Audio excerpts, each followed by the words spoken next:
episode of the Odd Motherfucking Ass Pod Motherfucking Cast, dog. You know what I mean? I do, dude. Just trying to break it off to him, like, real talk. I did a little shoulder dance while you were doing that. Yeah. Yeah, keep it real, dog. Don't be playing with him. Welcome back, ladies and gentlemen, to another episode of the Oddass Podcast. I'm your host, Jason. This is your other host, Taylor. And today, we're going to recap some shit. We're going to have one of our brothers on. I mean, like, legit, straight up, got his back through thick and thin. You'll find out during that interview just how much blood could be spilt over this man. He's one of the boys. He's your friend and ours, AJ Frye.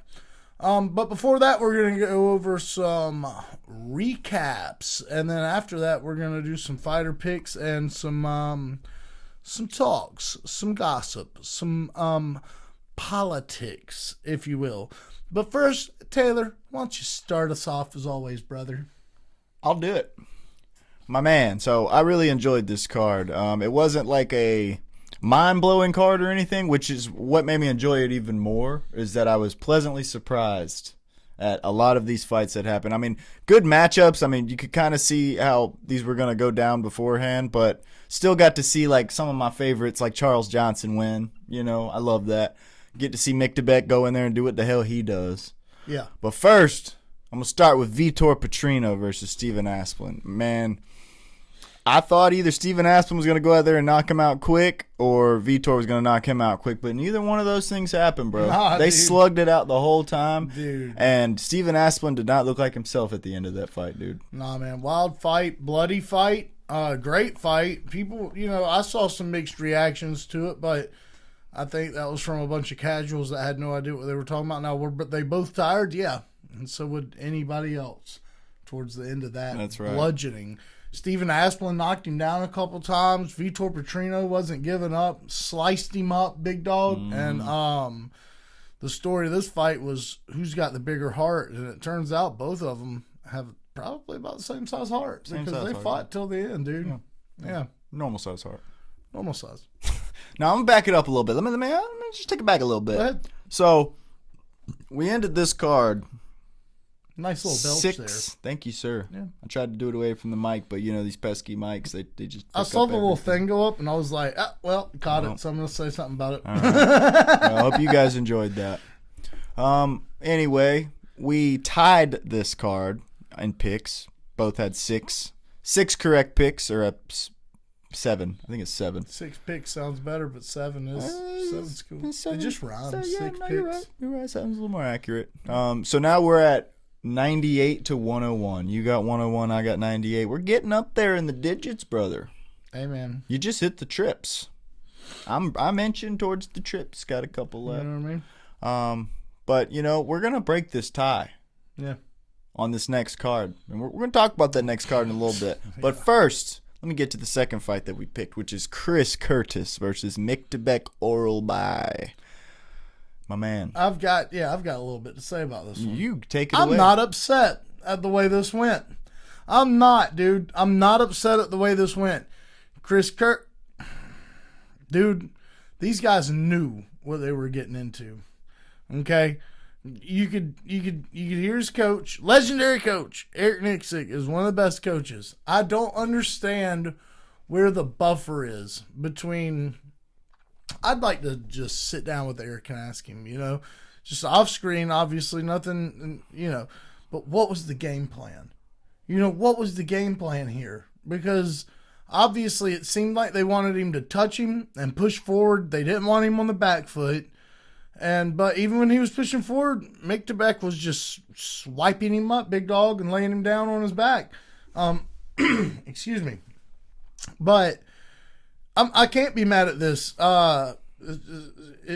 These guys were ending up in stalemates every time they hit the ground. So obviously Chris had been practicing defending these positions, but that's not enough, brother. And I love Chris Curtis, by the way, and I couldn't do the things that he did, you know. So I'm not trying to throw jabs at him necessarily, but you know, this is the era of grapplers. This is the wrestlers in particular.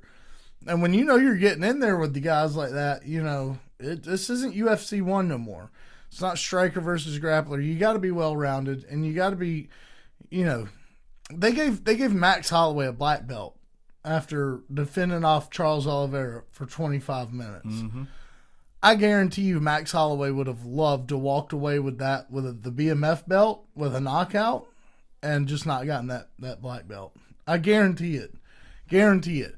So while he defended great, and while his technique on the ground was pretty savvy as far as, keeping Mick DeBeck at bay defensively, it just wasn't enough to get the dub. That's right. And most people aren't, dude.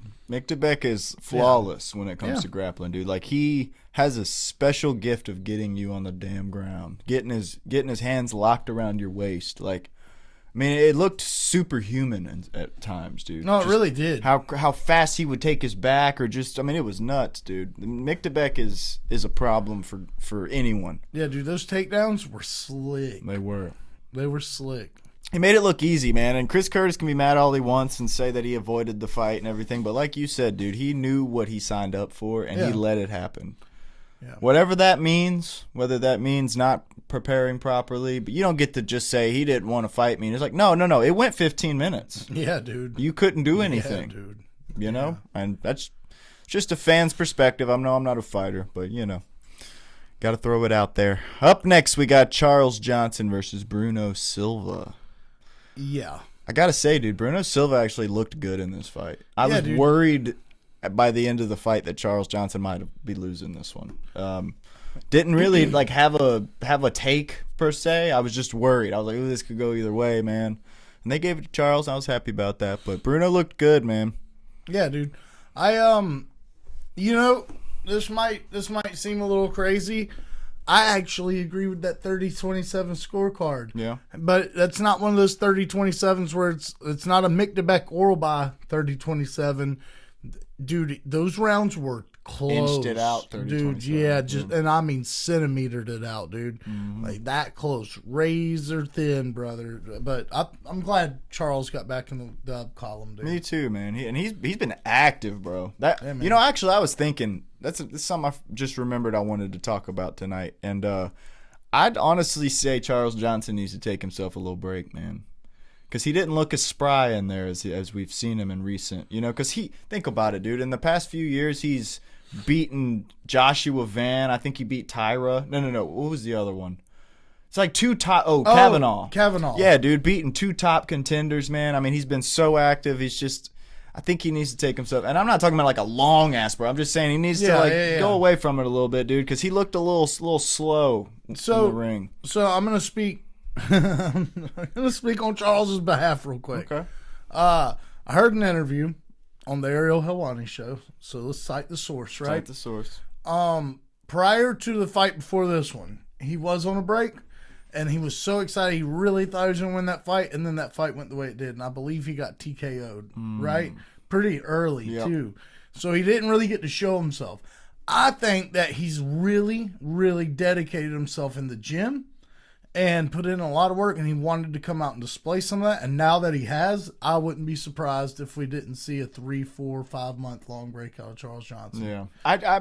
I haven't even really been thinking about it in terms of what he's done. I'm really thinking about what I saw in the cage and like kind of having in the back of my mind how busy he's been and how active. And man, I want to see Charles Johnson succeed. I understand he's in his 30s. He's running out of time. He just got here to the top 15, So he's trying to get while the getting's good. But man, he didn't look like himself in there, even though he won. Yeah. And maybe that just speaks to how fast Bruno really is.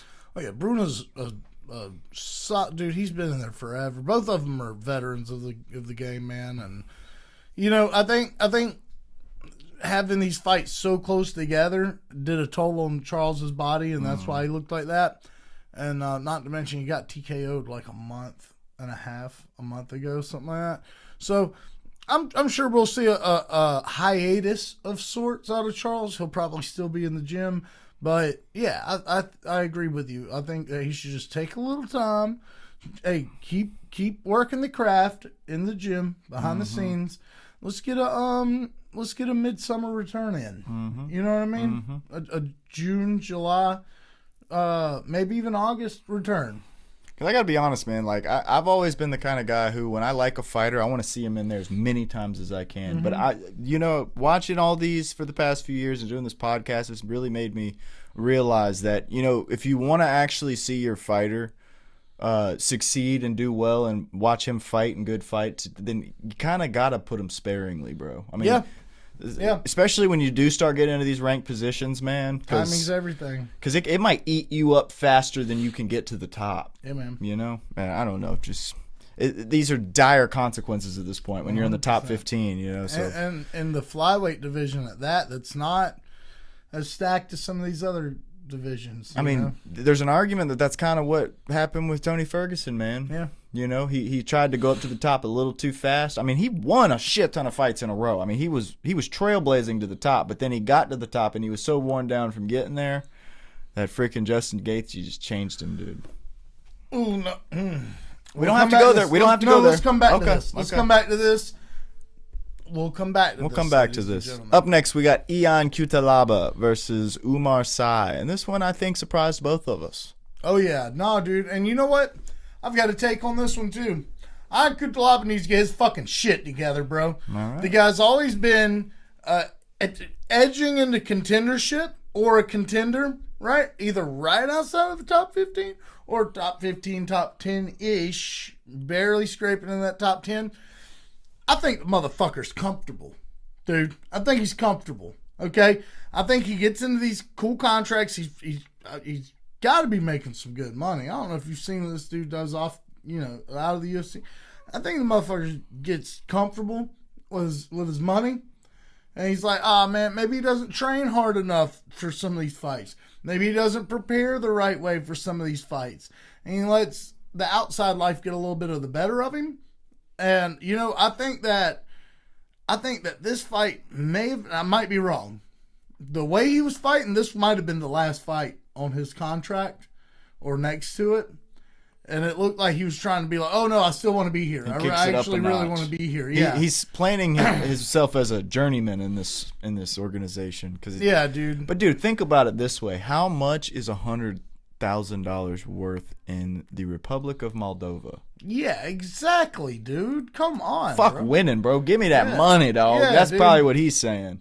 Yeah, exactly. And that's kind of what I'm getting at, And, man, that dude could really be a problem at light heavyweight if he applied himself, I feel like. And I'm not trying to shit on him. I used to love it when he did the whole Hulk. I remember pre-COVID and during COVID when he'd, paint his face, get up in everyone's face, scream at him. He was acting crazy, and now he doesn't do that. Yeah, I was sure that, I think I even said it during the last pod that it just depends on which Ion Cutelaba shows up, and that's why I went Umar Sy, because we wouldn't know. But when Cutelaba applies himself, he destroys people. So whenever we pick on Ion Cutelaba, we need to start studying his contract position. Yeah, where is he at in his contract? Yeah, dude. Is he at the first fight? He's probably going to lose then. Yeah, might, he wants some of that Paramount. We might be onto something, dude. Yeah, we might be able to make a living off this shit. The dog. Up next, we had Marwan Rahiki, who took on Harry Hardwick. Bro, this was a banger. It was, bro. I have changed my opinion on Harry Hardwick. Man, I want to see that guy fight again. I know he's got to go home and heal up, but, bro, that was a dog fight. And you know what? I know he's on that fucking 15 and 15, 12 and 12, whatever fucking scale. That dude needs to be bumped up. He needs to be bumped up. I don't care if he loses his next 2 fights. If he fights like that, bro, every time, big dog. We need to bump that dude's pay up. Those are the fights that I want to see. I'm sure that jaw surgery costs a lot too. Oh, guaranteed. But UFC probably take care. You're right. If he was any other organization, he'd be fucked. That's why he was smiling and laughing. He knew that shit was gonna get took care of. I'm like Jake Paul. Is that what he was saying? Oh, okay. No, I made that up. Anyway, hey, Marwan Rahiki, that dude look good too. They both look great. This is the kind of fights you want to see out of these young men, man. 2 guys meet in the middle, have a scrap, dude. That's what I'm sure that's what the guy that Chris Curtis wanted. I'm sure he'd love a fight like that, But Nah, man, and you could tell Marwan was throwing leg kicks, and Harry was laughing him off like, "Nah, bitch, that was there. A one-time thing, big dog. Oh, one-time thing, big dog. I had gout." Yeah. Nah, dude, Freaky Rahiki's striking looked real damn good. It looked like snake strikes, bro, when he was throwing them fucking punches. I couldn't believe how fast he was, but dude, Harry Hardwick, that's a beast, man. Yeah, dude, that's a beast. Tough dude. I take back everything I said about that dude. That was a fluke when he flopped around like a fish because of his leg. I see that now. Up next, we had Andre Fili, who I thought won, took on Jose Miguel Delgado. You know, I thought Andre won, but I wasn't mad that Jose got it because, dude, I don't know how you felt. I felt like it could have went either way. I was not upset. You know, this fight was close. It was very close. This fight was close. And I feel like both men brought it. I'm happy that we've got new contender, new blood in the division, and Jose Miguel Delgado. But I am crushed at Andre Fili because of the performance. I mean, both men brought it. I would have felt the same about Jose. If Andre would have won, I would have came on here and been like, man, you know, I know I picked Andre, but bro, I'm crushed that this guy didn't get this opportunity because he fought well. Both of these gentlemen came out and absolutely delivered, man. And I hope they take care of Andre after this because, I mean, dude, that was a nail-splitting, biting performance. I was nervous during this fight. I could, before this weekend, I could have gave a shit about Jose Miguel Delgado. He created a fan in old Jason, bud. Oh, yeah, me too. Andre looked good, dude. His striking was excellent. He was very slick. He was getting out of the way. Great footwork. And actually, I was, like you said, I was pleasantly surprised when Jose Delgado won this fight. I didn't really think he won. Yeah, I was sitting there thinking, damn, Jason got me up on 2 now. The only 2 we picked different, he got me. And then, it evened it out. So I was like, all right, cool. But it was very close. It was kind of like the fight earlier. I just kind of thought he inched it out, Andre. But, you know, whatever. Good fight. I was happy to see it for Mr. Jose. Man, I got that one right.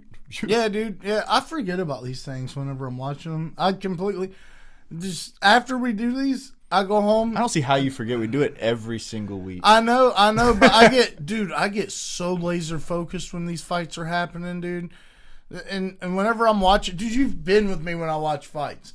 I feel like I don't watch a fight like a normal person when they sit down and they watch 2 people go at it.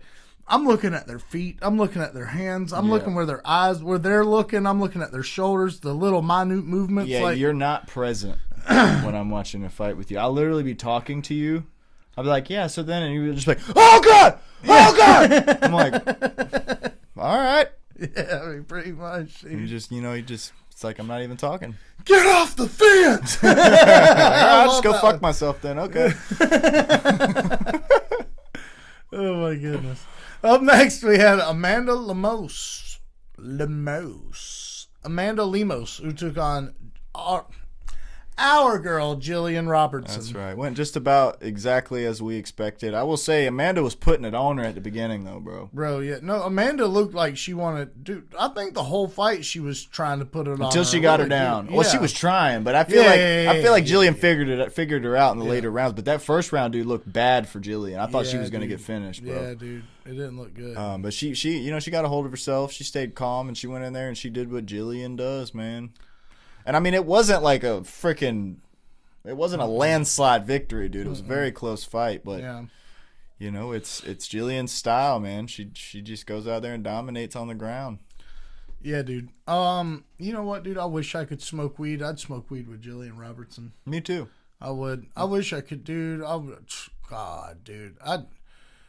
She is such a fascinating individual as far as, excuse me, her determination to use her craft. Most people, and you'll see what I'm saying when I say it. I should just, but what I'm trying to get at is like, you'll have a striker versus grappler situation such as this, right? Most people will try to go for their game plan like she did in round 1, get beat, and then kind of go into a frenzy of, oh no, that didn't work. What now? where she just fucking keeps doing it, dude. You know, she just keeps doing it, and she does it until she figures something out. And then when that one thing works, she doesn't stop there. It develops and it builds and it evolves into something else. And it's a really, really rare thing to see, fighters do. So that's why I'm such a big Jillian Robertson fan. I'd like to smoke one with her if I could smoke, and just talk to her about it and be like, how the fuck do you do that? Are you a Jedi? You know? All right, so here's a scenario for you. I'm gonna take us on a little walk here. Hope y'all don't mind. Let's go. I'm closing my eyes. So say AJ's fighting in Las Vegas. Yep. He brings the odd boys in. Yep. We go in there. Yep. We get the opportunity to smoke with Jillian Robertson. Oh, I'm smoking with Jillian. You're doing it? Yeah, hell yeah. All right. Yeah, I'm doing But it. dude, I mean, that's a very likely thing that could happen. Yeah, dude. I mean, I'm doing it. I mean, we just talked to AJ, and he said that he saw Jillian Robertson at the motherfucking PI. I'd like to shake that woman's hand, dude. Yeah. Look her in the eye and just say, fucking, I can't say you're the man, but I'd be like, dude, you're the fucking shit, dude. Mm-hmm. For real. Like, yeah. Like, I'd just like to shake her hand, spark a J. I don't know if she smoked with random people, though, especially, like, post-COVID. I'll be honest, she reminds me of a dab smoker. Yeah? Seems like she'd be hitting dabs, dude. I'd die if I hit her. I don't know. I've never seen, but she just reminds me of someone who hits dabs. Yeah, dude. I'd love that. My old lady would get pissed. Every time she fights, I go, hey, baby, look, my girl fighting. Fucking, my girlfriend will be like, turn that shit off. Your girl don't fight. Yeah, that ain't your girl. I'm your girl. But then she will be like, she be doing her thing with that hair though. Yeah. She gives her flowers though. Uh-huh. Like, dude, she be doing her thing with that hair though. Damn right. She be fighting too. She do be. Baby, better chill. I'm gonna sit my girl on you. Ha. Nah, Mandy shoots guns. Yeah, that's all it takes. I bet Jillian shoots guns. Oh yeah. Well, Canada, I'm not sure. Well, They got rifles and shit for hunting, she but looks like she might shoot a gun. I don't think they really be gotten pistols there too much, dog. Nah, but maybe. Maybe. She goes to freaking Las Vegas, dude. They have like shooting ranges everywhere, Yeah, so I'm sure she comes here and does Probably that. got Mac 11 or something. Mm-hmm. Up next, in the main event of the evening, we had the veteran, Josh Emmett, who took on up-and-comer, new star in the making, might I say, ladies and gentlemen, Kevin Vallejos. I thought it was Kevin Vallejos. It should be Kevin Vallejos, but I guess in Argentina, 2 L's is A J? instead of a yeah. So it's actually like in Spanish, it'd be Vallejos. Yeah. In like Mexican Spanish, but I guess in Argentina, their dialect is Vallejos. We're going to have to call Matthew Fonseca on this. I'm not a fan of that last name, dude. I don't like Vallej. No, I don't like Vallejos. You know what I mean? Vallejo? And it's got a J in it, which makes it even more confusing. And it's not even the J part. Yeah. And so, I don't know. Vallejos? Not a fan. Huge fan of the fighter. Not a big fan of the last name. Gotta be honest. Yeah. That sounds like something Trump would say. Yeah, it does. Not a really good fan of that last name. It's not an American last name. He fights like hell. He does fight like hell.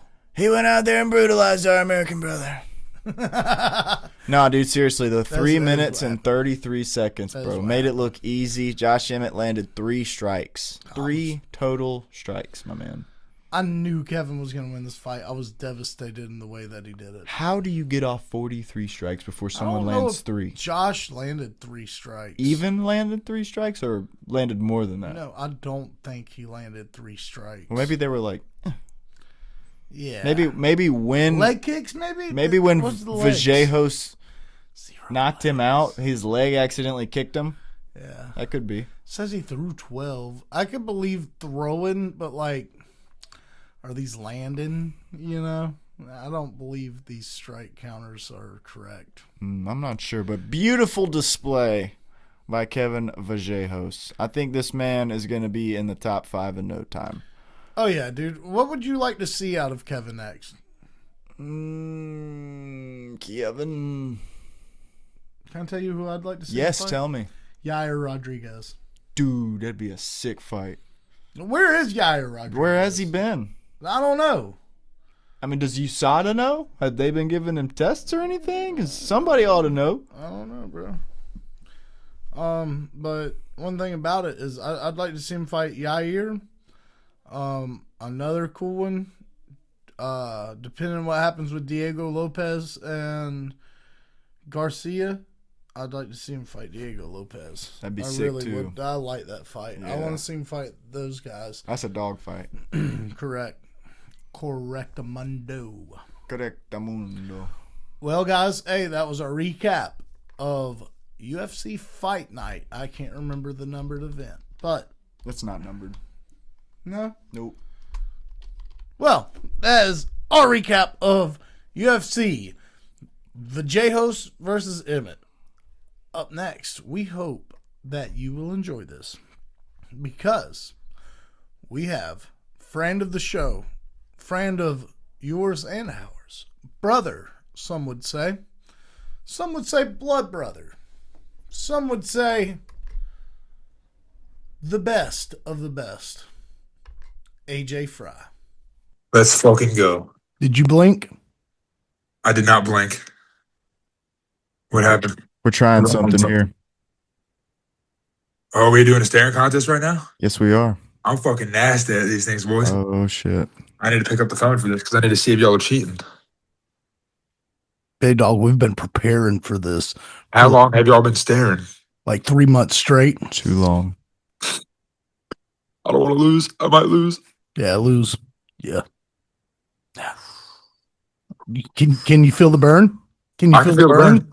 Yeah, I me can feel too. it. I'm getting I was close. trying not to think about it, but you got me thinking about it. I pre-blinked before you came on, dude. I pre-blinked like 500 times with Visine. See, I haven't blinked since like last night, so this is gonna fuck me up.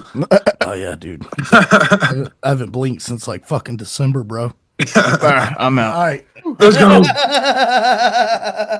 What's up, brother? What up, dog? How you doing, bro? You're How are looking you boys great. doing? I'm doing well. Actually, I'm not doing great. Oh, I just saw a video on Brunson's MMA and Fitness of a 4-year-old baby shadowboxing, and it looks 10 times better than me. oh my God. So I'm kind of pissed off. Yeah, I'd be a little pissed. Dude, these prodigies are everywhere these days, man. TikTok's going rampant. I know. I'm thinking about calling her out, but she looked good. Probably should call her out, dude. I mean, you know what they say. You know what I've been hearing is, send her 2-3 years to Brunson's and forget. So, Facts. That's what Islam said. yeah, I mean, kind of is what it is. Nah, man, you're looking great. Look at you, dude. You are in some type of form, brother. I mean, seriously, Yes, I'm not sir. even bullshitting. Appreciate You it, bro. Yeah, dude, you've been working hard, huh? Yeah, I've been grinding. Man, you know what, dude? Hey, all the podcast shit, let's set to the side. Motherfucker, we missed you, dude. I We know, missed bro. you, I miss y'all too. Dog, we gotta hook some shit up. We gotta hook some, we'll talk later about all that. We gotta get on some shit sometimes. Nah. We gotta get together. We 100% do, bro. Yeah, we do. Yeah, we do. Too damn long. Way For too real. long. It's been at least like 5 or 6 months now, Yeah, man. Yeah, probably man. even longer. But So let's dive into it. yeah, We jumped into the UFC. We had a good time, right? It wasn't so good. Well, you know what I mean? We took some lumps. yeah. Took some But bumps. But you know what they say? We turn lumps into lessons. Facts. Right. I've heard that. I actually have that tattooed on me. Yeah, dude. Yeah, so does Taylor. Taylor does Twins. have that. I'm not even Twinsies, shitting. baby. Twinsies. Yeah, lumps into lessons. I love it. But as the past, the future brother, you know, I got me a little crystal ball. Yes, And the sir. crystal ball said, I don't know if I should say it. I don't know if I can say it. I don't know if you can say it. I can say it, but I heard from a You can s- bird that you got something coming up. I do have something coming up. Yo, I'm fighting April 25th against Max Gimenis. let's fucking go, dude. That's the jujitsu dude, isn't it? Yeah, he's a jiu-jitsu dude. Crush him, dude. You're gonna crush this dude. He's You know fucking it, bro. gay. He's fucking gay, dude. Yeah, he's fucking gay. Yeah, I saw. I read it somewhere that he was gay. I saw that he has an OnlyFans, Does he really? and it's for only mans. Ooh. Wow, bro. I can see him. I can see him doing that. I can see him doing that for sure. OnlyFans for OnlyMans, dude, because he likes touching penises. You know? That's what jiu-jitsu is. Yeah, dude, he likes getting fondled and he likes fondling other men. But yeah, man. Yeah, I could say shit like that because we can say it because we're not professional fighter. I shoot a motherfucker. I ain't fighting nobody. I put 12 and 1 in you bitch ass jiu-jitsu man. Come on around here one time. Saying this on camera is crazy. I don't give a fuck that all you a professional fighter. You're gonna come after me. I'm shooting your bitch ass, boy. Hell yeah. Hell no. Hell no. I'm just picking. I would hate to shoot anybody. Shoot anybody, but dog. But sometimes you gotta do what you. Oh look, I left the Zens out. That's the 6 milli for your top billing. Hey, let me get one. Let me get one. Yeah. Nah. But anyways, but dog, I gotta quit smoking. You quit smoking? Oh yeah, I remember you told me that. It's been a while now. Then he did it. He did it, bro. What's it been? At least like 3 months, I think, since you were talking about that, right? That's about right. That's about right. Yeah. Hell yeah, bro. That's sick. That's awesome. Hell yeah. Still on it. Gained some extra weight, even though I was talking about losing some weight, but I just got fatter. So Hey, baby steps. Baby steps. I'm trying, bit all. Not really. I ain't trying, bro. I've been eating like shit, and usually I don't eat. You can ask this man. Usually I don't eat shit, bro. Yeah. Really? He comes over every Thursday and we do this, and I always just eat dinner, and I'm like, "You want some dinner?" And he's like, "Nah." Yeah. Every time he's like, "Nah." I'm like, You gotta eat, bro. What you doing? I don't know, but all it's fucking. Hey, I remember you did eat a PT's burger though, so Yeah, you did do that. That shit was fire too. that shit was fire, wasn't That it? shit was fire, boy. Yeah. Hell yeah. So on a scale of 1 to 10, how excited are you to go again? What's this dude's name again for real though? Max Gimenis. Max Gimenis. Max Gimenis. So I'm excited, man. Yeah, I'm really excited. I feel like I have the advantage on the feet. I'll be able to stuff his takedowns, keep it standing. And I've learned a lot from my last fight. You know, I got a little bit smarter. I already feel it in sparring. More intelligent pressure. You know, I have the cardio and the pace to put it on guys, but I just gotta be smart and not consistently walk into punches like I did in the first fight. So yeah. No, man, lumps into lessons. We just talked about. You got the big screen jitters out of there too, man. Yeah, I can 100%. imagine that was different. Yeah, 100%. It's a different level. Walk us through. Let's take a step back, not to the fight, but before the fight. When you were going to walk out, what were you feeling like? All right, before you were going to walk out, you're in the locker room. The fight. Are you watching the fights take place as they were taking place? So I was the second fight. There was one women's fight in front of us. I watched it a little bit. Obviously, as a fan, you want to sit there and watch the whole thing, but I was still warming up. So, you know, I was trying to focus on the task at hand. So I didn't really get to watch much of it. Usually I just try to sit back there with the coaches and have conversation and act like we're just there hanging out, you know, try to stay as calm as possible. And yeah, on the walk out, I felt good, honestly. There wasn't like, there was nerves all week. I'm not sitting here saying I wasn't nervous at all. Obviously, I was nervous. But I don't think walking out to the cage, I really was like thinking about being nervous, if that makes sense. I was just kind of zoned in, trying to focus on the 6'6" Brazilian god that was standing in front of me. Yeah, no shit. No shit. I wouldn't have went into that thing without a 12 gauge. I'm just saying. That's me. Like he bites a little bit. You know what I'm saying? But the cops are about to break into y'all's door right now. Arrest Jason. Hey, man. Oh, the shooting. I'm just saying, they coming in here unannounced, anyways. Threat number 4. Yeah. I'm gonna start keeping notes. Yeah. Hey, you better. Oh man. So when you're walking out, you got Derek and all you guys with you, man. When you were fighting, could you remember hearing them coach, or what were you feeling inside the fight? Honestly, I couldn't really hear them that great this time. I think that had to do with a little bit of nerves and just trying to figure him out in front of me, like trying to do it on my own kind of thing. Yeah. In the corner, when in between rounds, I was able to hear them and listen to them. But I also fractured my nose in the first round. So like the doctor was in there trying to like squeeze my nose to get it from like bleeding, putting the ice pack on my face, doing all this stuff that usually people aren't doing at the fights. Like usually it's just my coaches. It's not like as many people like putting stuff on my face. So I feel like that was a little bit overwhelming, but that's something you could easily get used to. Hey, that's them cut men, boys. In the UFC don't play about them cut men, boys. Nah, no, they were getting me right. Hell yeah. Hell yeah. Man, I'm gonna tell you, dog. I'm excited. I know you're excited. Taylor's excited. What is the mantra going into this one, brother? What is the pre-fight feels? Oh man, I'm feeling really good. I feel like, I have to do a better job of taking advantage of my cardio, and in this fight, it'll be even more of an advantage. I don't feel like Max is as in shape as Guillermo was, but from my last fight, I learned that I need to be a little bit more aggressive. You guys know I'm a chill, calm ass dude, but in the fight, I need to be a little bit more aggressive. Like in the last one, I could have did some more damage in the clinch, and even out in the open, throw a little bit of like harder shots, sit down on the punches more. So that's the plan going in this time. Just be a big ass beast. Oh yeah, because that's what you are, bro. Exactly. A big ass beast, bro. You know the vibes. Yeah, no, I know because I stood this close to you one time. No, that's awesome, bro. No, that really is awesome to hear, though, man. You sound pumped, and that's a good thing, man. Yeah. I don't think I'd be as pumped. Just a normal dude. I don't think I'd be as pumped. I feel like I'd be like, oh, God, bro. Even going into the Guillermo fight, we were talking, and I was like, bro, I don't know how he fucking does it, dude. Yeah. I mean, you definitely go through phases where it's like, all right, I'm nervous as shit, but if you train and take care of your body and take all the right steps, it's easier to get over them. You feel confident, Hell yeah, dude. Hell yeah. Especially, I just got back from the PI. I mean, I think you guys might have saw that if you guys were on Instagram. But yeah, I was at the PI, getting to train. I saw Julius Walker out there, which was cool.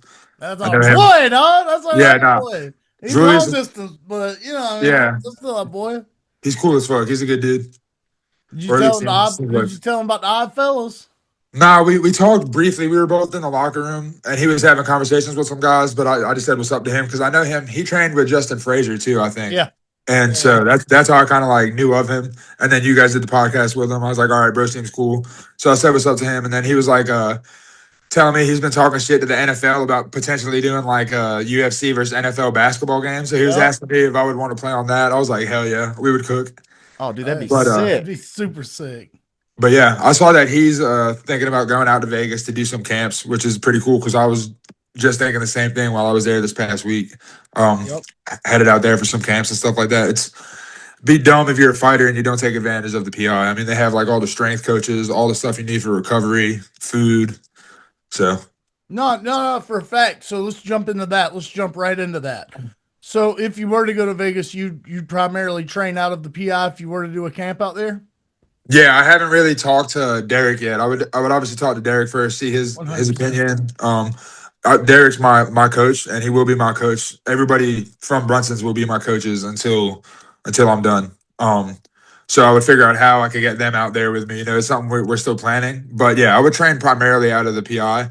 I haven't given too much thought of like other MMA gyms that I would be out there. I know there's a place called Hybrid Jiu-Jitsu. A guy named Hanato Canuto and Raquel Canuto. They're married. They run that gym. Heard of them from my cousin. So I love their gym. I got to train there twice this past week, and I had a great time. They're really knowledgeable. They're both UFC BJJ people. So if I was in Vegas, I would probably be doing jiu-jitsu there. But yeah, nothing's set in stone yet. It's just thoughts. I think a camp out in Vegas would be pretty cool, even if it's only for like 2 to 3 weeks or something like that. Do a main camp in Wilmington and then go out there for like the last 2 to 4 weeks. I would say would be ideal. Yeah, dude. And plus, you know what, that big dog with this fucking grab a penis or whatever his name is. when he goes for your legs, dude, you should go full Spartacus on his fucking ass, dude, and just fucking throw a jumping knee. Fuck technique. Fuck everything you've ever learned. Now, if Derek hears this, he's gonna be fired up. He's gonna be pissed off and tell you not to talk to the Odd Squad. Yeah, he's gonna be like, "Hey, that's your last podcast." yeah, but you should just straight up just grab that head and just right at the fucking temple, dog. Just fucking none of this like everyone goes straight to instinct. Like, oh, I gotta do this. No, motherfucker. Just put him out. Try and crush his shit through, dude. Just put his ass out. Yeah, try to be the first man to kill a man inside that octagon. That's what you should do. Obviously, don't want to wish that on him, but no. No. Shape the mentality, brother. We'll try and kill him whenever you hit him with it. You're a fool, bro. I love it. But nah, man, dude. how you guys been though? How's everything by y'all? I know obviously you quit smoking, so that's going well. Yeah, dude. We've been working our fucking asses off, the both of us, dude. Taylor's been lining up. You know what? You tell him about that, dude. Yeah, I was gonna ask that the next. Yeah, just been trying to play as many solo gigs as I can. Joined a band on the drums, and we're having our first show this Saturday in Lexington. Tell him the name. Nice. It's called Helvis.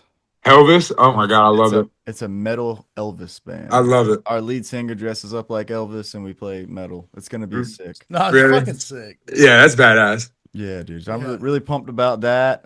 We just got a little gig doing some work at a fight. Yeah. Really? Actually, for Hell yeah.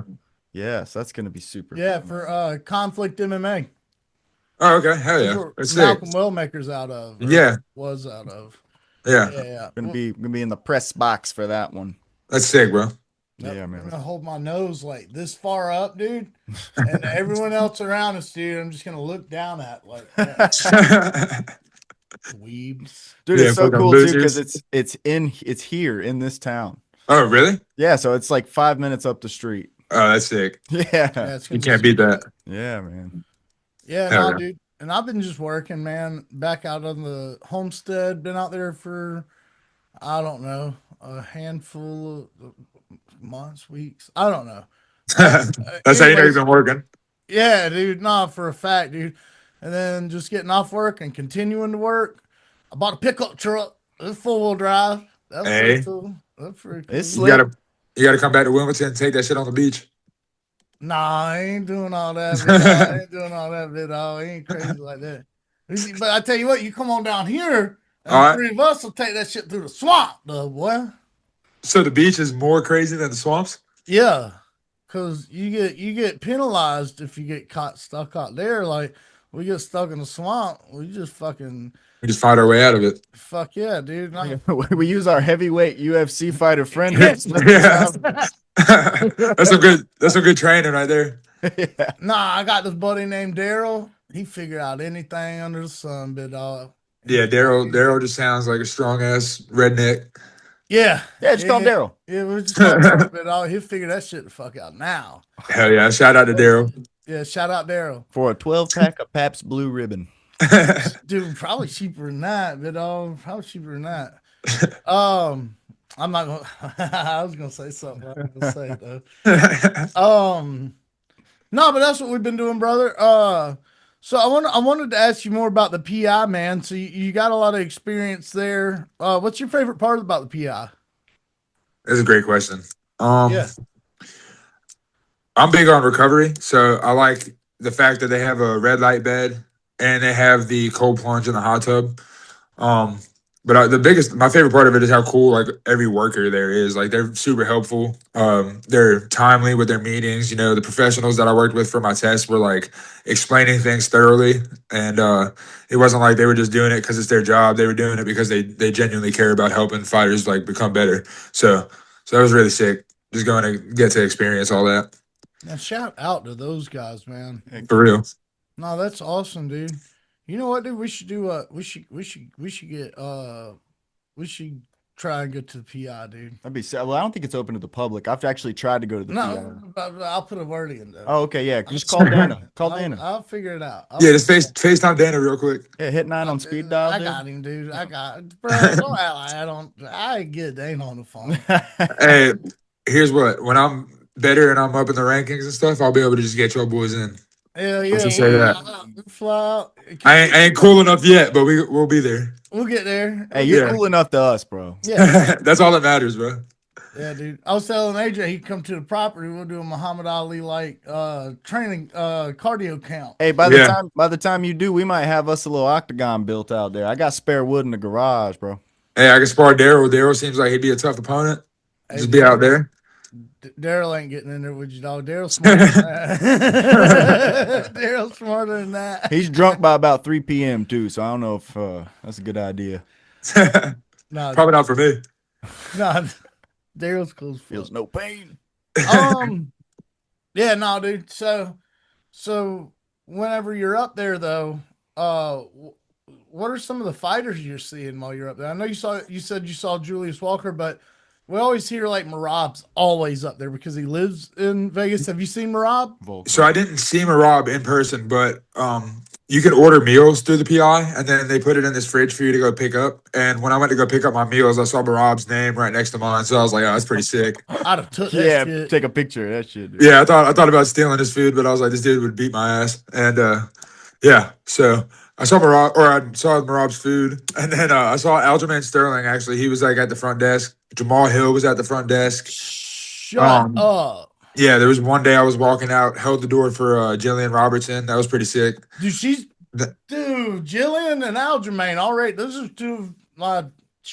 Jillian seems cool as fuck. She's always posting about smoking. I was like, yo, let's burn. But what's it called? Jillian is cool. Yeah, she seems like it. And then the coolest one, I'm not gonna lie, I fucking was holding the door. I had like a box of supplements in my hand. I was kind of like struggling to hold everything. And Diego Lopez was walking up. I was like, yeah, this is sick. What? No. Yeah. Dude, yeah. That's sick. He's probably such a nice guy too. Yeah, he seemed nice. Yeah, that was sick. Dude, to see him. So sick, bro. And I saw Uriah Faber too, which was really cool. But I saw him also when I went out there for my fight. So I guess he's always like coaching fighters or something because he seems to be frequently up there. But yeah. Yeah, he's always up to something, dude. Uriah Faber's always up to something up there. I think his fight promotion's actually based out of Vegas too, if I'm not mistaken. That makes sense. Yeah, I think he lives in like Cali or something like that. So it's not too far anyway, like 3 hours or something. Yeah. Hey, I seen Marab in person. Yeah, I know you did. Yeah. Really? About 5 feet away, bro. I was at UFC X in Vegas and last year.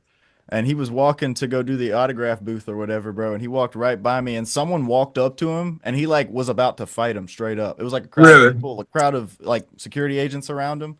And someone walked up to him, and he like pushed him. I was like, "What's up? What's up?" And then he just kept walking. Like I was like, "Damn, bro! I seen Marab for 5 seconds. This shit's already going down." Yeah, I'm happy I didn't steal his food.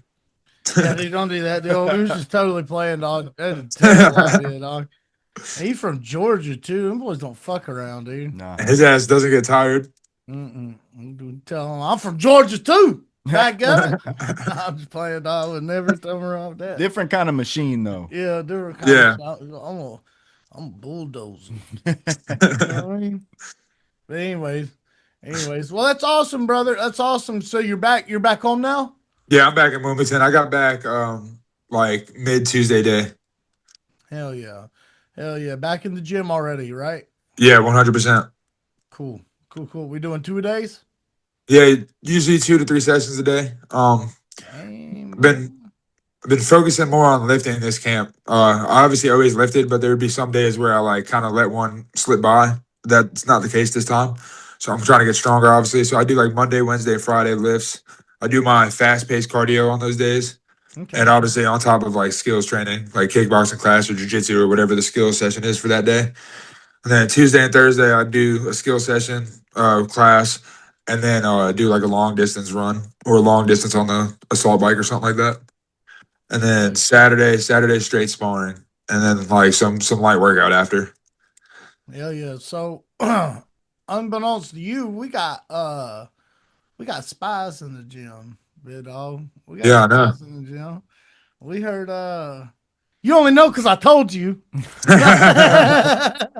Yeah, facts. That's true. Well, yeah, I don't know. I don't even know if I told Taylor this. Yes, this is breaking news, bud. AJ made somebody throw the fuck up the other day after he hit him in the gut. Hell yeah, well, I ain't gonna say his name because let's not put my boy's business out there. We'll say I'm not. That's gym talk. That's gym talk. I'm not. But I wasn't the reason he threw up. He threw up because he was being a dummy the night before and hanging out and drinking. Ooh. So, he knows that. He was the one that told us. He told me and my teammate that's why he threw up, and I believed him because I've been there before because I'm an idiot too. So it happens. But no, that's my boy, and he didn't tell you that he was kicking my ass for 20 minutes before that. So he didn't. No, I'm not gonna say. I'm not gonna say. We could whenever we're not on camera, we could tell him. Yeah, well, we're gonna tell him on this one. It won't be recorded, but we'll be sitting here and I'm gonna be like, "That's that motherfucker right there." Nah, man. So that's awesome, brother. Well, it sounds like you got everything mapped out. Sounds like you're in a good headspace, man. Um, 100%. Obviously, I hate this question, so I'm gonna try and word it a little bit differently because just amongst bros, man. Everyone wants to go into this to their fights and get a finish. Everyone wants to go in there and get a knockout or a submission. And I hate the question when people go, "Oh, what do you think you're gonna do when you get in there?" Right? Yeah. But so I'll ask you this: what would you like to showcase while you're in there? I really want to showcase my ability to strike because in my last fight I wasn't able to. Just a mix of me not sticking to my full game plan, doing a couple things wrong, and to him being a great, very solid striker, obviously. But a lot of fans are assuming I'm like a wrestler and a grappler, which is just not true at all. So I'm excited to go show them that I do have hands and hopefully put this dude out. But like you said, I just want to win. So Yeah, hell yeah, man. Yeah, go get the dub, brother. We believe in you. We know you're gonna do it. We'll tune in. We're gonna tell everyone to tune in. We're gonna fucking promote the shit out of this fight. Damn right. hell yeah, bro. You already Now, know. now, is this next one at the Apex? Yeah, this is at the Apex also. Okay. Hey, dog, they put some seats in that bitch. You seen it? Yeah. Yeah, they did. I was actually at the Apex this past weekend when I was in Vegas. Hell So, yeah. Was so you yeah, I watching got the to see it. fights? Yeah, I was watching the fights. No way. You was actually there at the Well, fights. well, it's a funny story. We didn't get to watch the full fights. I was there with Derek. Okay. He he's like in with one of the guys that fought Asplin, Vitor Petrino. Yeah. So we were trying to get into his fight to watch just that one because that's how the Apex tickets work. If a fighter gives you tickets, you can go and watch their fight and their fight only. Oh. But Mm. there must have been like a miscommunication or something, and my name wasn't on the list, or I think like me or Derek, one of the names wasn't on the list, and so they were like being strict and didn't really let us in. So we were kind of just like in the Apex watching that one on a screen, and then we left for that. We left after that after Petrino's fight. Damn, bro. They did So Derek Brunson like that, bro. right, hey, it's all new people. We can't hate on them. They're just doing their job. That's true. That's true. But still, man, he's a legend. Yeah, I know. If it was somebody from back in the day, then they probably would have recognized Derek and been like, "Oh, let's let him in. It's fucking Derek Brunson." Bro, that's wild. They'd be like, "You can't be in here, but Derek's good." That's wild, dude. That's so wild. But yeah, Brother, anyway. Well, I think that's about it, man. I guess you want to ask like an alien question or something? Fuck yeah. Let's ask a damn alien question. Okay. Let's come up with something. Let's come up with something. Let's think. Oh, do you think you think aliens put spinners on their UFOs? That would be fucking sick. Yeah, it would. Yeah. Oh, but they ain't got wheels though. Ain't got Maybe wheels. they could have like Yeah, one big but one up yeah, underneath. like one big spinner. I'm envisioning that right now. I think I would like to think aliens would do that. I know people are scared of aliens, but I really feel like aliens are just chill guys. They're just misunderstood. They're just real chill guys, dude. Hey, I bet you they will if they land in Houston, Texas. Facts. They'll Some leave aliens with grills and spinners would be tough. Yeah. Hey, I bet they're like LED or something. They ain't even like they're just full. Bro, we just need to go work on UFOs and come up with this. Make a living off the alien. They won't let us. They won't let us. We're trying right now with Congress, but they're just fighting back too hard, man, because of Lockheed Martin and BlackRock and all these guys with these private entities and their Let's fight back harder. yeah. Hey, tariffs. What do you do? Yeah. What do we do? Well, I'll tell you what. That's about it for me, brother. It's great to see you. Yeah, it really is, bro. For real. I missed you guys. Dude. We're gonna talk about some shit off the record, and we'll figure out a good time to come see you. How's that sound? Oh yeah. Likewise, I'm gonna try to figure out a way to get out there. Dude, that'd be sick. Hey, you want to shout out any sponsors, plug your social medias, anything like that? Yeah, man. Recharge IV Clinic, always keeping me feeling 100%. Even if I have an injury, they have me go in. I work with Dr. Sean over there. He does a great job. I just went to Gray Bar chiropractic this morning. Dealing with a little injury. They helped me out. It's already feeling better. So shout out to those two guys. Shout out to my boys at Oddass Podcast, of course. The number one first sponsor. Let's go. So sponsor forever. just in support and all that. So I really do appreciate you guys for real. All jokes aside. We love you, dog. Yeah, Love you dog. too, man. Love you guys too. Straight up, dude. Hey, shout out all the mother dudes too. I might need to go see a chiropractor after all this damn work I've been doing, bro. Yeah, bro. I've never went to a chiropractor before, and I wasn't really a firm believer in them. Kind of sketched out to get my body cracked and stuff like that, but Yeah. it felt amazing. Oh, sick, dude. That's Yeah. awesome. I've always been worried about that too. Yeah, I don't know why. I'm like not scared to step in a cage, but I'm scared to let somebody adjust my body. Well, if they fuck something up and then you're just hurting all the time, then it'd be hard to fight with something fucked up on you. That's probably what it Exactly. is. But that's why I'm going to Gray Bar, because they don't do that shit. They don't fuck it Exactly. That's right. Tried and Exactly. true, baby. Tried and true. up. Hey, shout out Gray Bar. Shout out to Gray Bar. Go get your back cracked. But yeah, other than that, man, just shout out to my family, my teammates. You guys know the basic stuff, but I really do mean it, man. They make everything possible. It's a lonely sport, so having a good support crew definitely helps you. That's what's up, big dog. For sure. We're still working on your walkout song too, by the way. We're gonna Hell yeah, let's go. Because I have no idea what I'm walking out to this time. we're gonna get some shit knocked out, brother. Let's do it. All right, man. Well, until next time, dude, we fucking love you and Love you too, train brother. hard, give it hell, and stay odd. You know it, bro. Later, brother. Later. Big dog. Big dog came through. Yeah, he did, man. I love that guy. Yeah, dude. Man, he was talking some mess, dog. He was talking some mess. He's talking crazy. Yeah. Hey, just for the record, guys, I really don't want to shoot nobody. I'm just saying, we talk a lot of shit in here. I played the scenarios through my head. I'm not a professional fighter. I've got a right to an opinion. You know what pisses me off, dude? Well, let's get into this to start this whole episode off, dog. What pisses me the fuck off is people act like you ain't supposed to have an opinion. Yeah. People act like this isn't sports. Like, they put these guys on a pedestal. And listen, to a fighter, the whole reason that they're doing, well, there's a multitude of reasons. You've got fighters like Kevin Holland who only want the paycheck.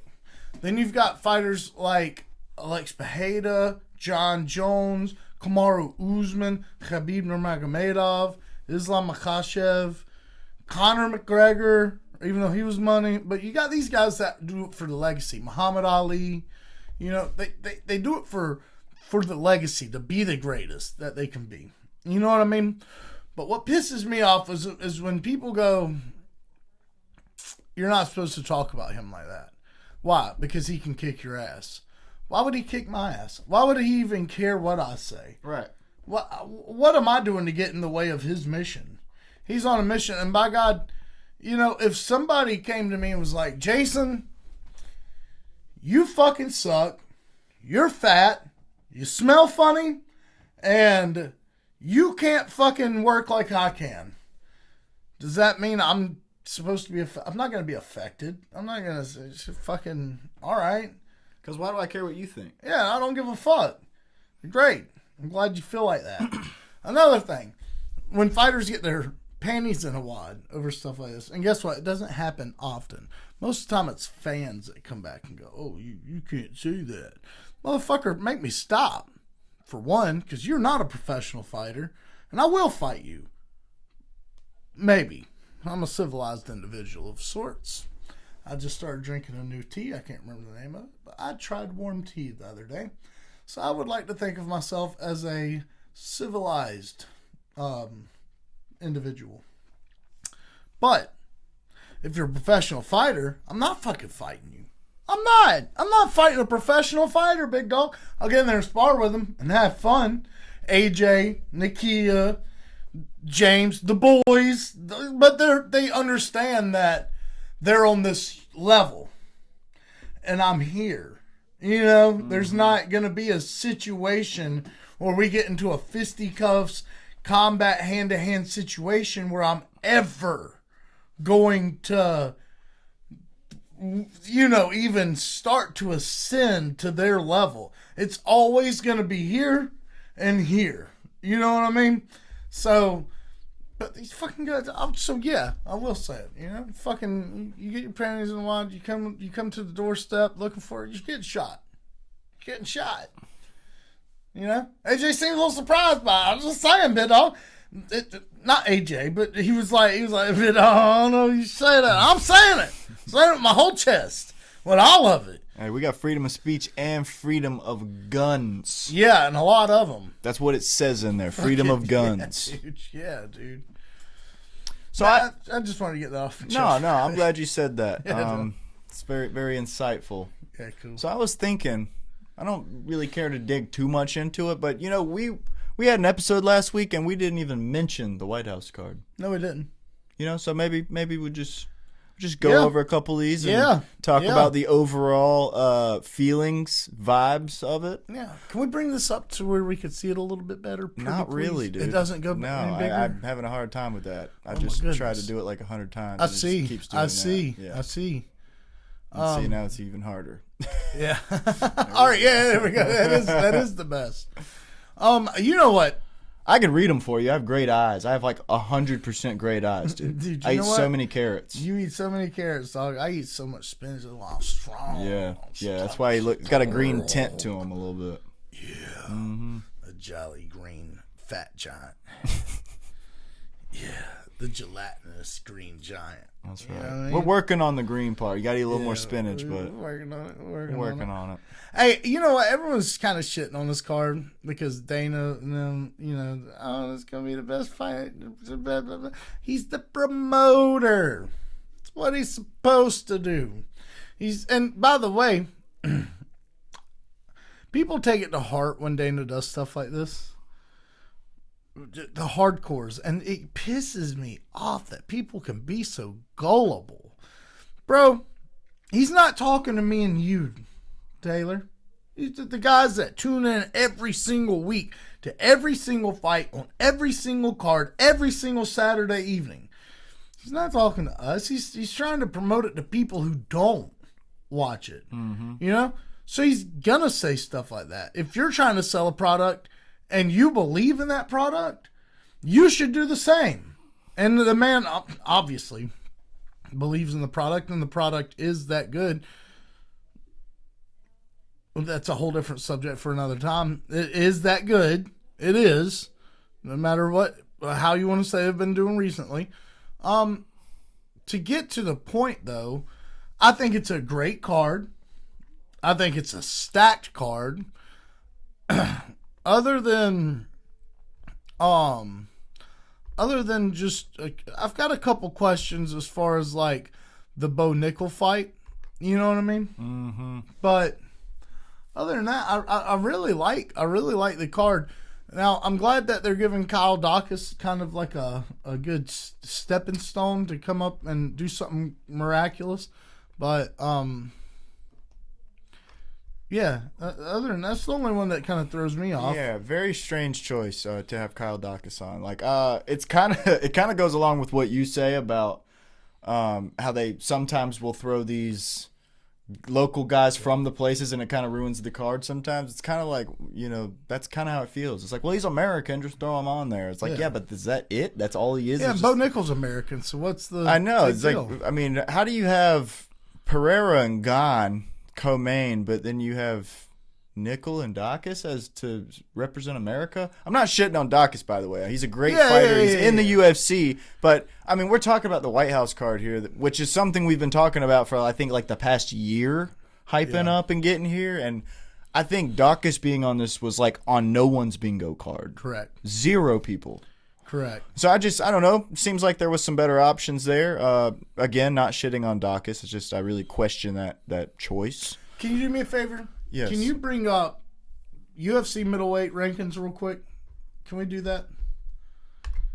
I would like to look at and visualize, because obviously there's going to be people that we forget about no matter how hardcore fans we are or are not. I mean, obviously we're super hardcore. But I would like to actually see and put my finger on the guys that he could have fought. Colby Covington, they've been throwing that around. I don't understand how that couldn't have got done unless Colby just didn't want to do it, because I know Bo's down for it, dude. Bo doesn't turn down anybody, apparently. So let's go down this list, right? If you're the UFC, Bruno Ferreira just fought. And he just got knocked out So badly. did Gregory Rodriguez. Joe Pfeiffer's fighting Izzy. Paolo, I would have loved a Paolo Costa versus Bo Nickel fight. Roman's booked. He's actually on this card we're about to talk about, I'm pretty sure. Jared Cannonier. Oh, Jared Cannonier, dude. Bro. American. That would have been fucking sick. Dude, bro. Jared Cannonier versus Bo Nickel. Would have been sick. Would have been that shit. Yeah. Yeah, dude. Brandon Allen versus Allen, Bo dude. Nickel. Yeah. Would have been that shit. You know what it is? I think there is a process of we need to. Everyone likes to call it protecting the fighter. If you're the UFC, you're not thinking about protecting a fighter. What you're thinking about is building assets. Protecting the company. Correct. And building assets and protecting that asset. But once he gets into it's not really protecting that asset either, by the way. Protect that asset. Protect that ass hat. But, maybe they will give him some favorable fights. But by the way, Kyle Daukaus isn't exactly like a favorable matchup. Kyle Daukaus has great wrestling. He's been on a tear since coming back to the UFC. And by the way, I feel like Kyle Daukaus might win that fight. I think he fucking might, dude. So everyone talking about, oh, you do protect it. Dude, when that fight card comes around, be surprised. Be very surprised if I pick Bo Nickel. I think Kyle Daukaus wins that fight. But I'm just saying, the matchup doesn't make sense. With the hype surrounding Bo, I do feel like a Paulo Costa or a Brendan Allen would be really cool to see. That would have been sick for sure. Yeah. The Hoofy versus Chandler also doesn't make sense to me. Let's build up these Americans, on the American card. We want the Americans to win. It's also kind of strange how the UFC kind of treats Chandler after him being a company man and sticking it out, and they're feeding him to Roofy, dude. I think, all right, for all of America to see. Let's play devil's avocado for a minute. Yeah, let's do it, dude. I love guacamole. Hoofy has been on a tear, and he's not asked for a lot, I feel like. I feel like that dude has not asked for a lot. And his last fight, he called out Chandler. I feel like they're like, you know what, dude? You're fucking exciting to watch. You're knocking folks out, or you're getting knocked out. I think he got knocked out in one fight, right? He's lost. I don't know if he got knocked out, but he definitely lost. Okay. But at any rate, he, yeah, dude, I think he did by BSD, wasn't it? I think so. I think it was Benoit Saint Denis. My remember's not working. It's all right, brother. It happens. But at any rate, I just feel like they're like, you know what, man? There's no way this fight isn't awesome. There's no way this fight isn't fireworks. Chandler's gonna be on the card. Hoofy just called him out. If he can be ready, let's throw it together. And I think that's what their thinking was. Now, I think that you'd want to build up the American on the card. So maybe go with someone else. Like, who would have been cool? Bobby King motherfucking Green versus but he just won against Michael Johnson. Fucking Drew Dober. Hell yeah. Michael Chandler. That would have been sick. Yeah. If it wasn't such a quick turnaround. Yeah. A good explanation to some of this, Daukaus being a choice and everything. It's just a theory. I'm just kind of speculating. 100%. But maybe it has something to do with their legal records. Maybe. And it being at the White House. Maybe Cannonier has a record. Yeah. Maybe that's why. I'm not calling out Cannonier. But I'm just saying, I see what you're saying. That makes it kind of harder when you start looking at matchups. It's like, well, they can't have a record. They can't have any kind of violent chop, all these things. They have to, I don't know. Dude, Daukaus was on Helwani the other day, and he said that they haven't asked him. Nobody's inquired about his record. Wow. Because a lot of people were talking. That's been a huge talking point, right? Like everyone, me, you, everyone, the whole MMA community. Well, I don't think they have to ask. I think they look. I think they just fucking type your name into the database. Oh, they they don't really have to ask you shit. I see what you're saying. Yeah. And so, like, when you do that and you have the whole UFC roster in front of you, I'm sure it shrinks it by like 60% instantly. It's like when you start talking about records. Yeah, probably. Because most people who become UFC fighters or MMA fighters in general do so because they have a record. I'm not saying like all UFC fighters are criminals. What I'm saying is a lot of the guys that we interview, I would have never thought that they had a record until they mention it to me. Yeah. And I'm like, oh, that's interesting. So you have a record and you're a fighter. So it's either Popeyes or UFC. Got Right. And UFC's fun, dude. Yeah, dude. You know, so I never really noticed that about fighting, but it makes sense. You know, there's not a lot of job options once you have a record. So it's like, I'm going to pick the one I'm good at, and that can make me the most money fast. You know, to change the subject here, though, I was very happy to see O'Malley put on this card. Oh, yeah. But it's such a shame it's against Zahabi. Do you think Zahabi's winning that? I think he could. I mean, no, dude, could he? Yeah. If he doesn't use his grappling, dude, he's not winning that fight, in my opinion.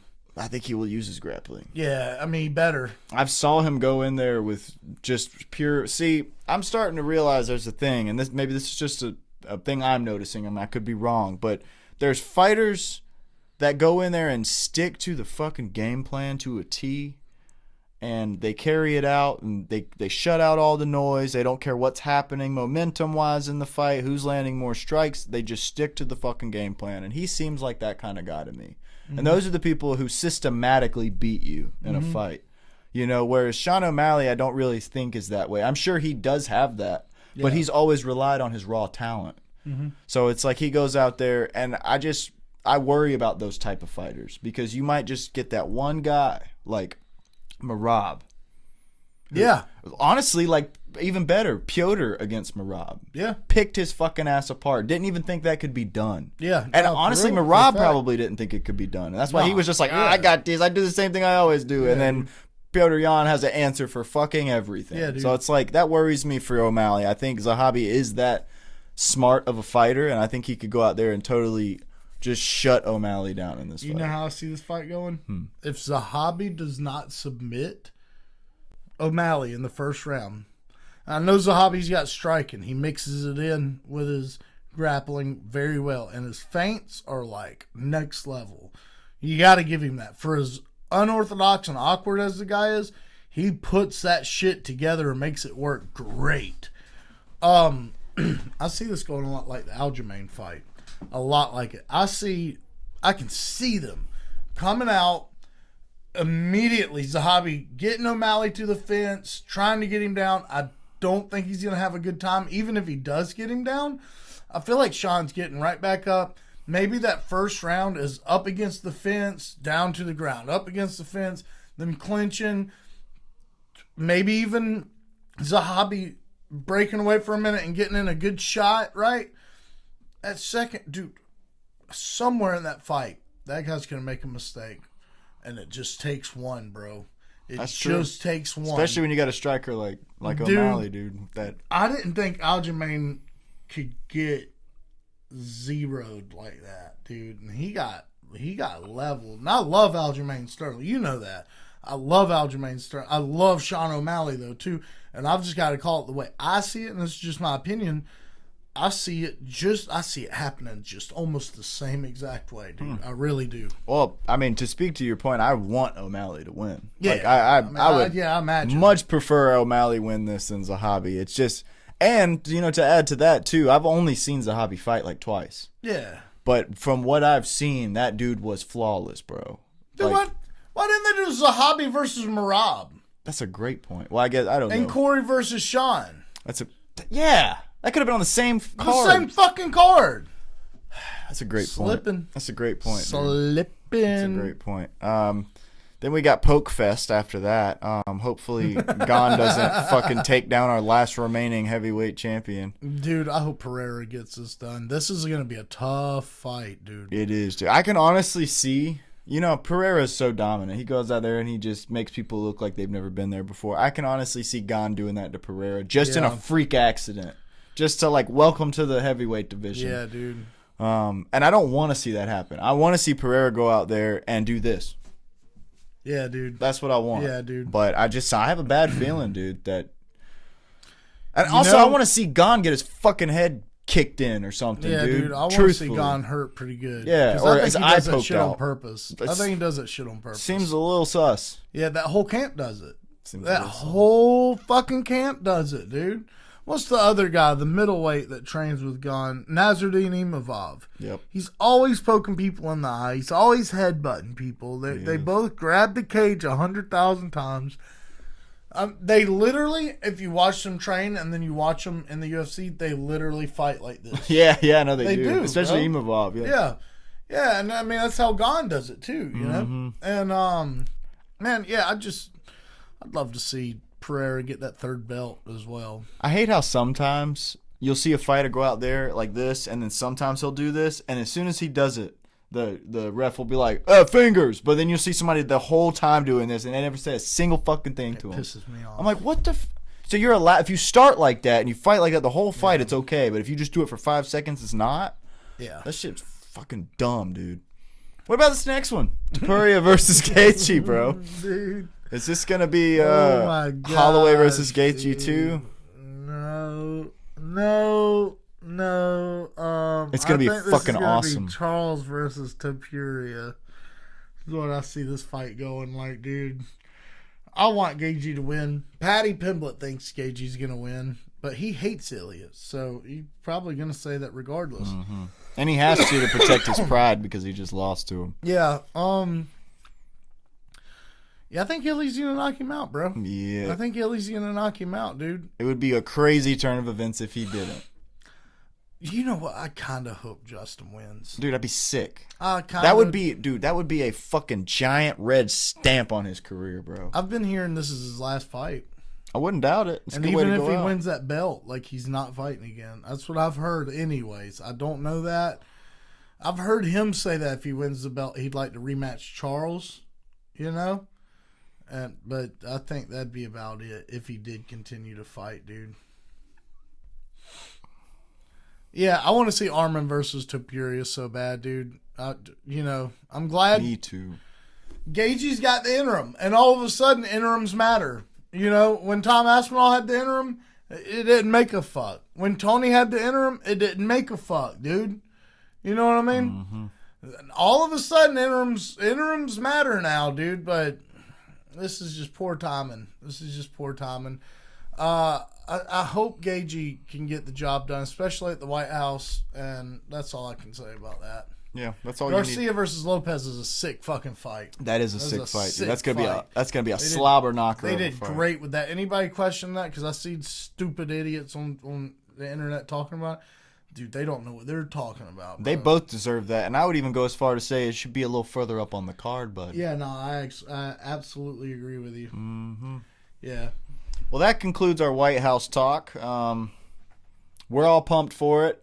I'm actually loosely planning to be in DC for that. I don't know if it's going to happen. I haven't really done any logistical planning, but I plan on loosely being there for that card. Can we, real quick before we move on, can we talk about something? We can talk about it, dude. Especially if you're going. I'm worried for you, brother. You are? When would be... I'm just saying. Dude, this is going to get us put on the fucking FBI. Oh, I already know exactly what you're going to say. When would be a better time to do something crazy? Yeah. That's a good point. Dude, and I can just feel it. They're talking about, what was it, 85,000 people being in that fucking field, dude? Watching the fights, bro? Nah, homie. Yeah, dude, I'm good. I'm watching. You're actually making me rethink it. Dude, I'm watching that from the house. I wasn't even talking about going and actually watching the fight in the field. I was just talking about being in DC for the week because apparently they're going to have all these little events and stuff. That'd be great, too. But no, that's a good damn point, though, with all this shit going on. And I'm not even just talking about Iran, dude. I'm talking about anything, dude. When would be the most ideal time to do something to a country like America? Other than that, you know, and of course security's going to be off the charts, bro. They're probably going to have the military in there holding that place down, but, brother, you're going to need it. 75,000 people, and then you got, what was it, 5, 6, 7,000 people over at the White House as well? Mm-hmm. You're talking about 100,000 people being in one area, the most secure area in Washington, D.C. at least. Secure. You can just walk up to the White House pretty much. Yep. So I say that loosely, but you get what I'm trying to get at. Like, when would be, and it's televised globally, bro. Yeah, I don't know, big dog. I might watch that from the house. But I did think about going as well. And that was the first thing that came into my mind. I was like, No, shit, you've I'm convinced good. me. I think I'm good too. I'm good, Jit. I will watch it on the couch with a beer in my hand. Yeah, I come over here and hang out with you. But no, the reason I wanted to go so bad is because they did do a UFC X this year, and I was really looking forward to that. They're not doing that? No. Gay? Yeah, super gay. So now we're gonna get into these picks, y'all. It's pick time. So we got a pretty damn good card coming up this Saturday. It's Evloev versus Murphy. Yes, Murphy. I was gonna say Larone as his last name. It's not Larone as his last name. That's his first name. It's gonna be a pretty damn good card. It's a little bit of a weird card because it's one of those England cards, so they're trying to squeeze as many English folks as they can in there. But I'm pretty happy about this card, especially compared to like the Mexico City card. Wasn't really digging that. It was better than I expected, but still, I mean, it was mid, as the kids say. We're gonna start with this first fight of Mario Pinto versus Felipe Franco. You go first, bro. I think I'm gonna take Mario Pinto, my man, because this man is 11-0 in the UFC. Felipe Franco has been fighting in a bunch of rinky-dink Brazilian places. Not to say he's not a great fighter. I mean, he obviously made it here, but it kind of seems like it's a last-minute feeding Felipe to Mario situation. So give me Mario Pinto. I'm going with Mario as well. I hope Felipe's been doing steroids, and I hope he knocks out Mario. He looks like it. He looks like a Brazilian Francis Ngannou. Yeah, dude. A 6-foot one. Yeah. Up next, we have a great fighter, someone that I really enjoy watching, Nathaniel Wood, taking on Losine Kita, I guess. I don't know if that's how you say it. How do you say this dude's name? I think that was about right. Losine Kita. Bro, Losine seems like he's a problem. I want to go Nathaniel Wood so bad. I love that dude. I love watching him fight. I love watching him compete. But I question where he's at in his career, just because of the last couple performances. And it's not even like he performed bad, if I remember. I just feel like he maybe got outclassed, and it happens. It does happen. So with that being said, I'm going Losine Kita, but just know that if Nathaniel Wood wins this, I will not be upset. Right on.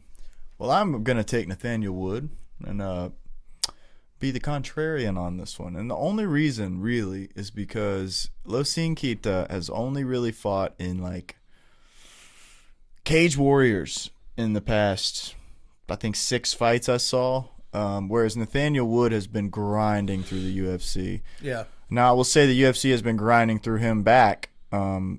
He's 22-6. That's fucking 28 fights in altogether. I'm not sure Losine knows what he's getting himself into in the UFC. I mean, I know that these guys come from these other organizations, and sometimes they do well in the UFC, but you don't really know till you're here. And I think a great person to find out if he's ready or not is Nathaniel Wood. So give me Nathaniel Wood on this one. I hope he wins. Me I hope too. you win this one. Me too. Well, of course you do, but I hope you win this one. Yep. Up next, we have Mason Jones taking on Axel Sola. Mason Jones, who took on Jeremy Stevens. Can we see Mason's record? Has he fought since then? Makes me wonder. 30-28, 27-45. His last fight was against. Ooh, look at this, dog. He's just been tearing motherfuckers up, man, dog. Look at that. He's just been whooping motherfuckers, man, dog. So he beat Jeremy Stevens, and then he beat Oki. Can't remember that dude's name, but I know who that is. He hasn't fought since September. He's fighting Axel Sola. Can we click on Axel now? See what he be doing. That's a cool name. Axel Sola. I fucking hate this. I hate fucking me too, dude. Me too, bro. He's 11-0 with 1 no contest. You know?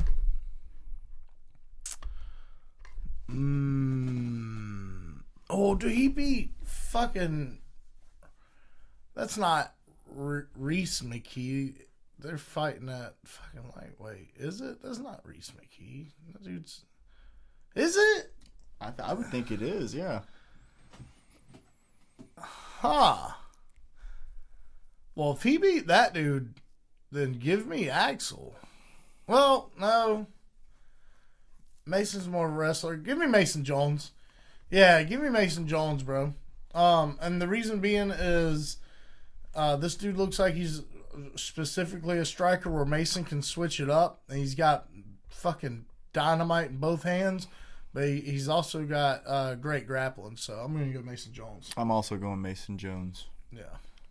I just feel like I've seen more from Mason Jones where it seems like Axel Sola, while he did win that last fight, he didn't win in like, he didn't make it look easy or anything, you know. And it was Reese McKee, but.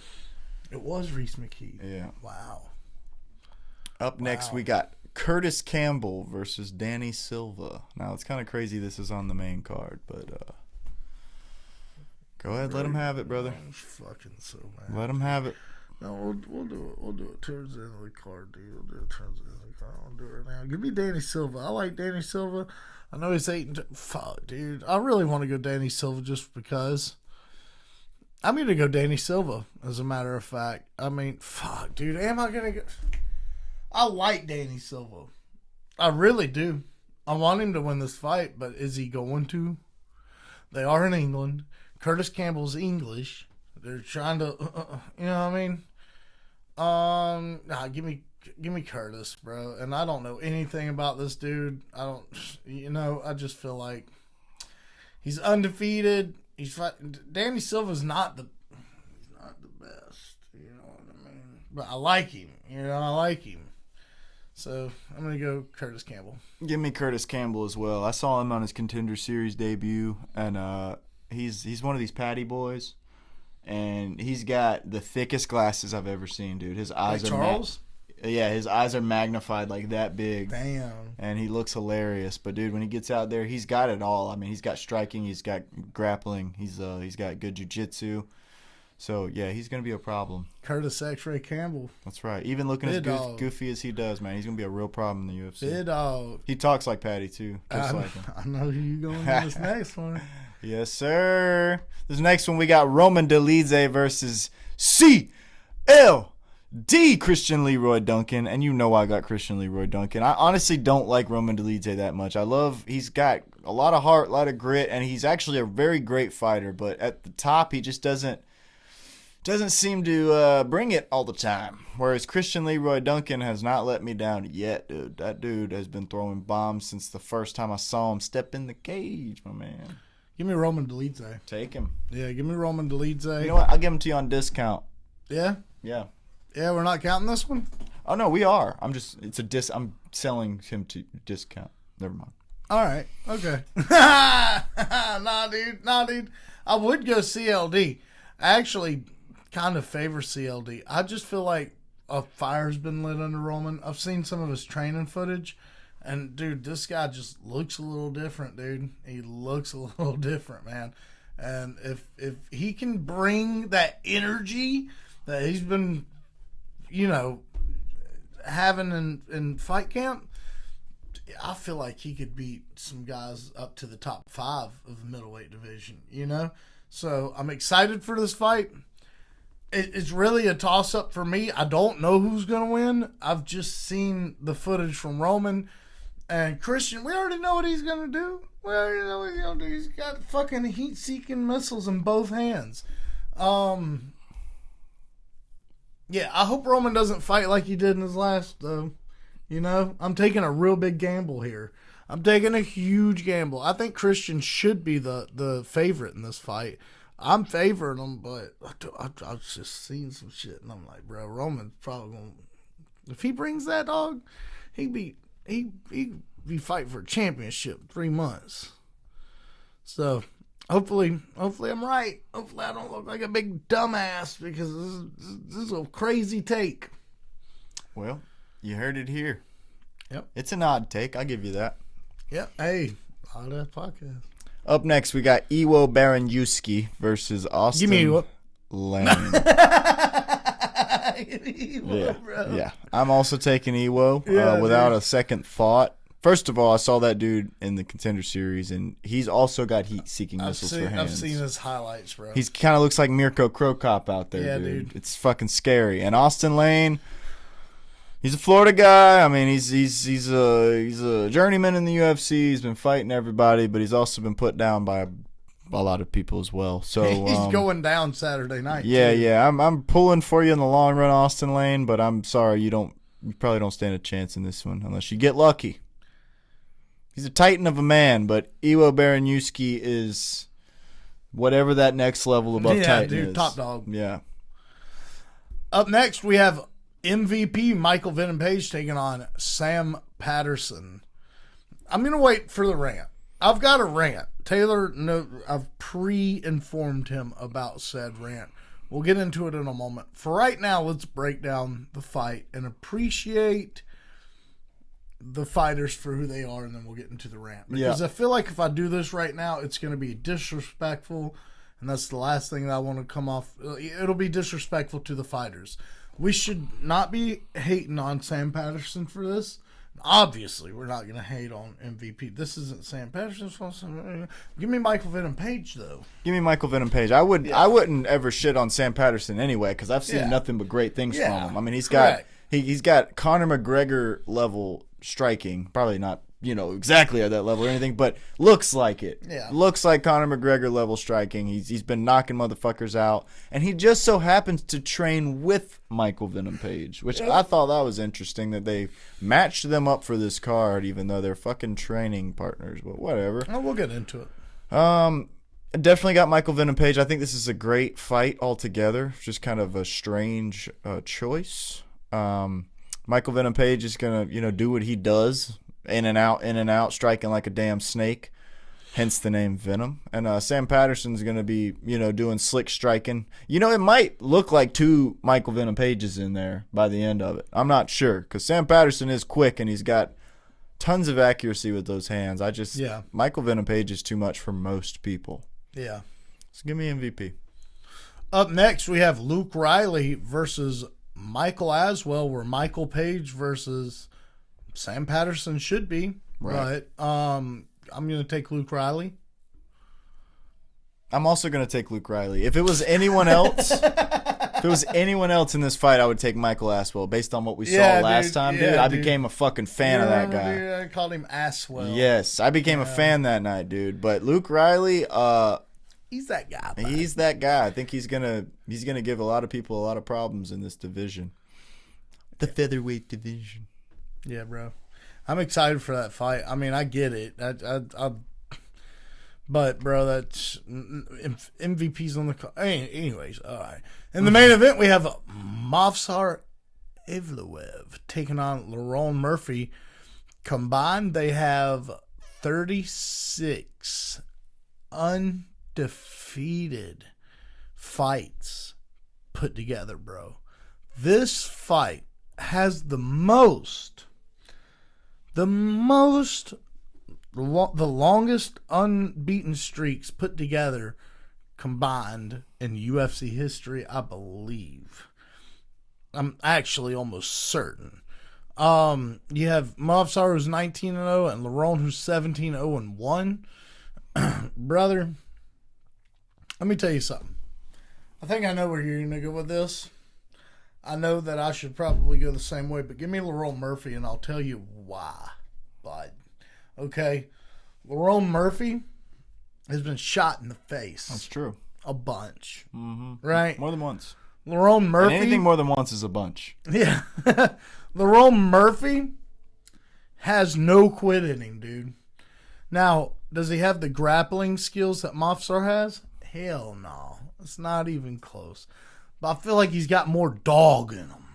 And that's what I like out of these fighters, bro. I like someone that's got a little fucking pit bull inside of them.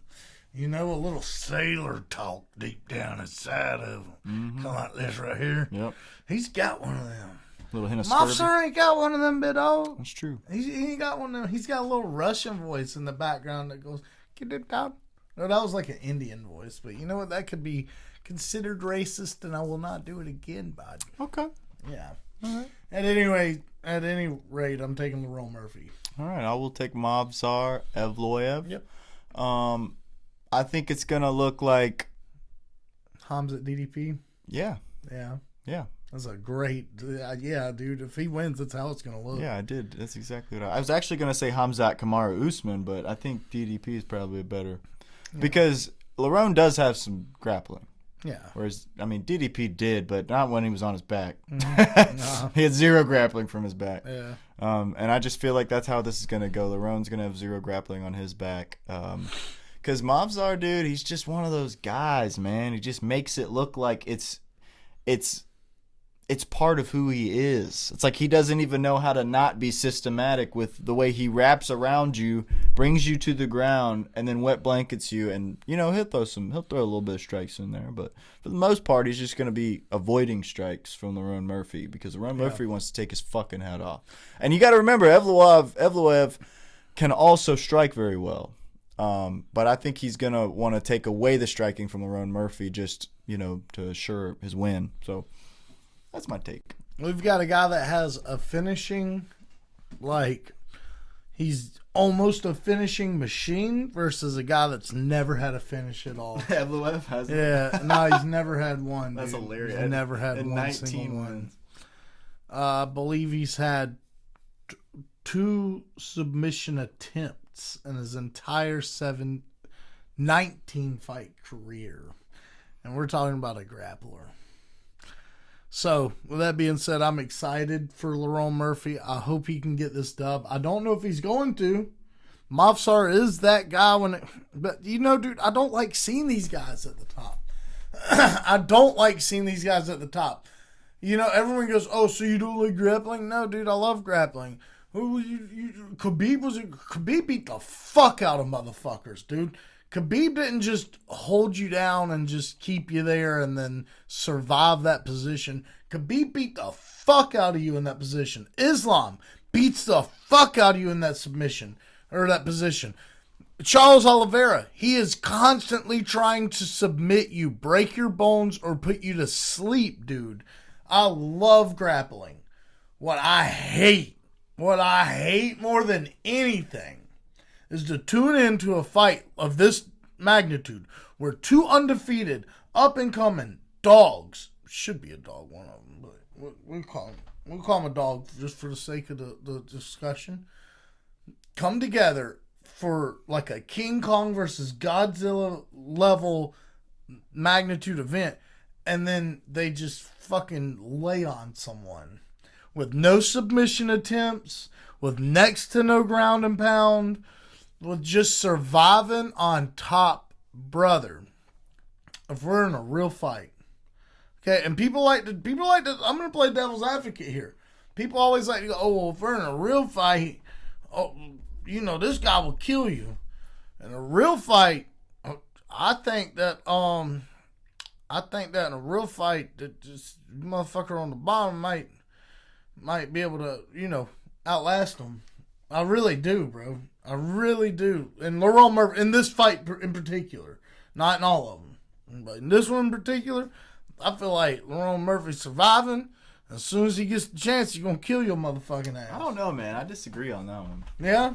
I always take the wrestler in a fight to the death because there's no one that's going to stop.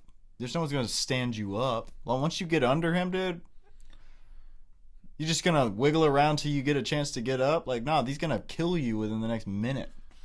So I definitely see where you're coming from. What I'm saying is, with him in particular, in 19 fights with 2 submission attempts ever, with no submissions whatsoever, he's going to eventually tire out. Well, yeah, but we're talking about no rules here. If you're talking about a real fight, dude, I mean, he could take your head and slam it into the ground. I mean, you know what I'm saying? It's just like if you're on the bottom, you're fucked. You're done.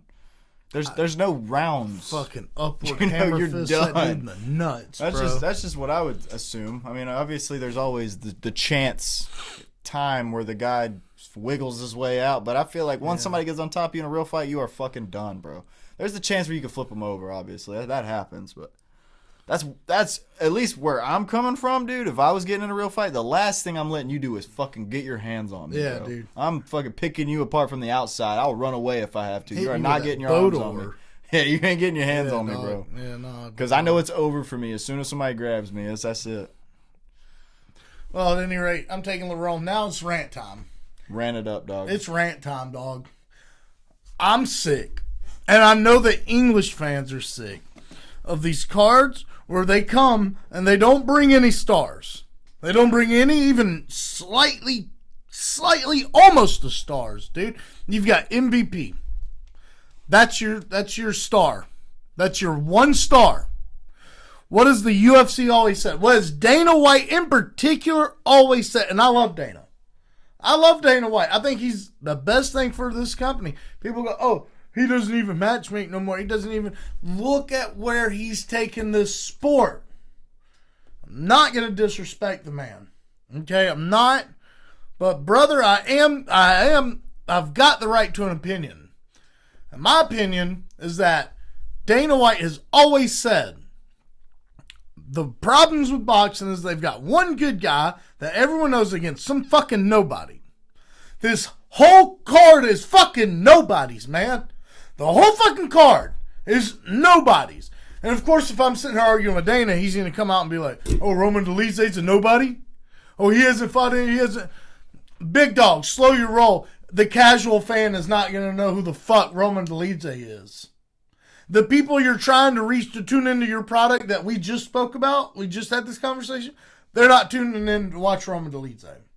Who they are tuning in for is to see the guy in MVP who fought and crushed somebody's literal skull. That's who they're tuning in to fight. And he's below Luke Riley and Michael Aswell. He's not even in the co-main. Plus, he's fighting somebody that you're trying to build up off of his name when the guy's come in here and earned. He's earned a top contenders match. The only guy he's lost to is your welterweight number one contender. He goes up, he goes down. He goes up, he goes down. If you need him up here, he's up here. If you need him down here, he's down here. And he does his own promotional shit. He literally does your job for him. You got a company guy in this man.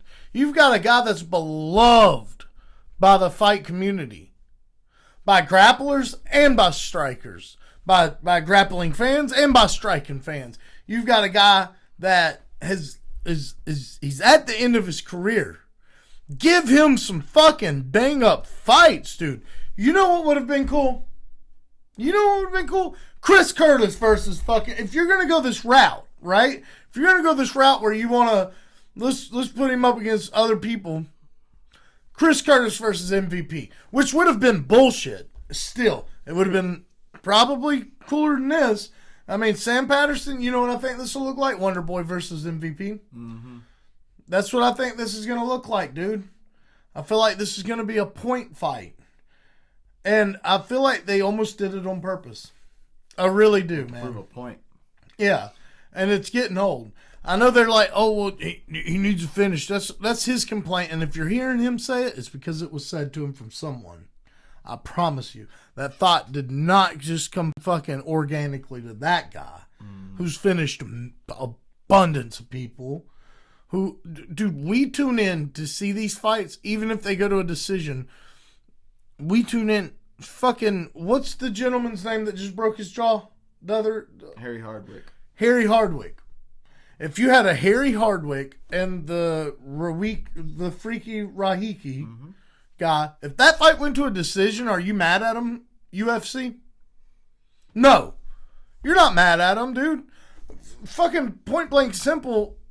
My guy that I bet on and said he was going to win, Andre Fili, when he took on Delgado, that fight was a decision, and that fight was badass. Mm-hmm. When MVP fights and it goes to these decisions, it's not a lackluster performance. It's bad fucking ass, dude. Fucking give the guy some fucking credit, man.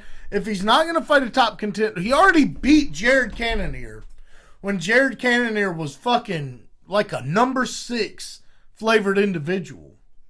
You know what I mean? Why is he not fighting in the top 5 at middleweight? Why is MVP not in the top 5 or at least top 8, 7, 6 at middleweight? It's bullshit. Jared Cannonier's still fucking in the top 10. Why is MVP not above him? Why is that the fucking case, dude? They're fucking him. He fought fucking Ian Gary and lost to him. That's the only guy he lost to, bro. He should be top 10, welterweight. Can you bring it up? Can you bring it up real quick? Can we even see if he's there? Because I don't want to say he's not there and him be there. You know what I mean?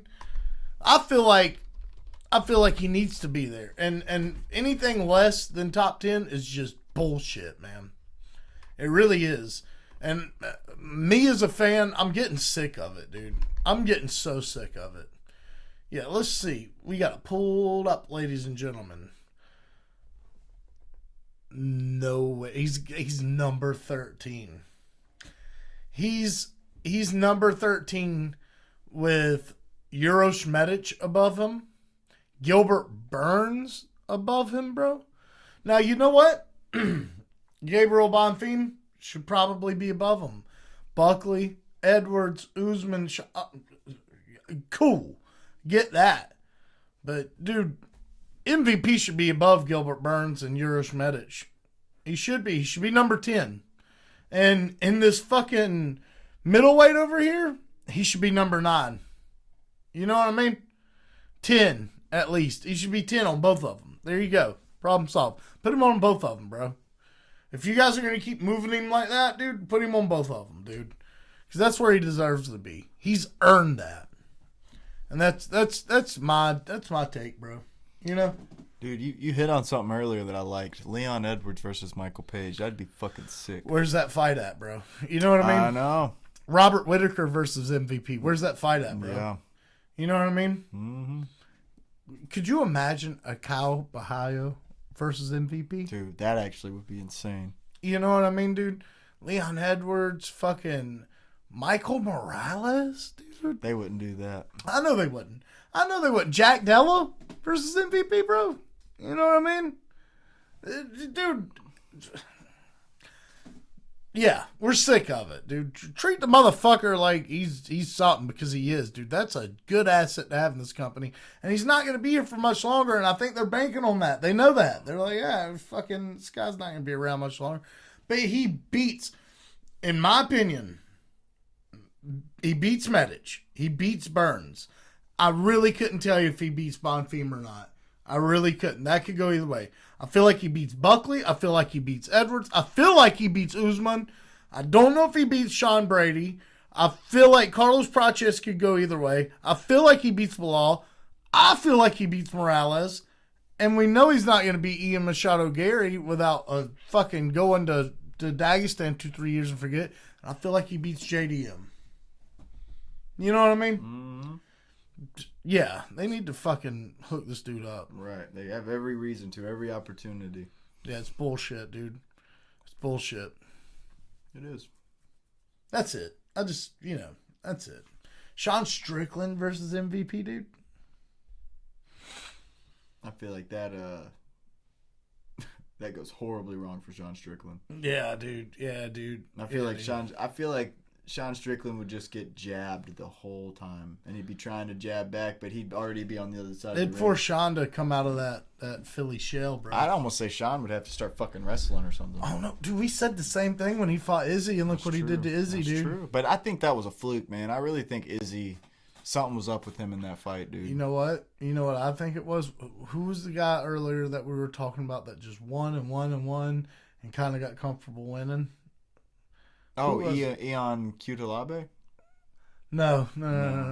But I feel like Izzy was just up there for so long and was like, I'm untouchable. You know, what's this guy gonna do? And that was a late notice. Remember that? Yeah. Yeah. I feel like he was like, bro, I'm gonna fuck this guy up bad. Oh wait, were we talking about Charles Johnson? Talking about taking a break? Maybe, I don't know. Oh. I don't know. I can't remember. But at any rate, you know what I mean? They need to do MVP better, and they need to stack these English cards up. These guys tune in, in the middle of the morning, bro. It'll be fucking. These cards don't start at like, 9, 10 o'clock like they do here. These cards start at like 3:30, 4 o'clock in the morning over there. And your diehards that are tuning in deserve better when the UFC comes to England. And that's all I'm saying. For sure. Hey, ladies and gentlemen, if you enjoyed this podcast, be sure to like, comment, subscribe, follow, engage with us. We say it all the time. We say these things all the time. Engage with us in the comment section. We would love to conversate with you guys down there. So, we hope you've enjoyed this episode of the Oddass podcast. I definitely enjoyed this one. Me too. Yeah, great interview. We had great shit to talk about. I can't wait for next week already, dude. Hell yeah, man.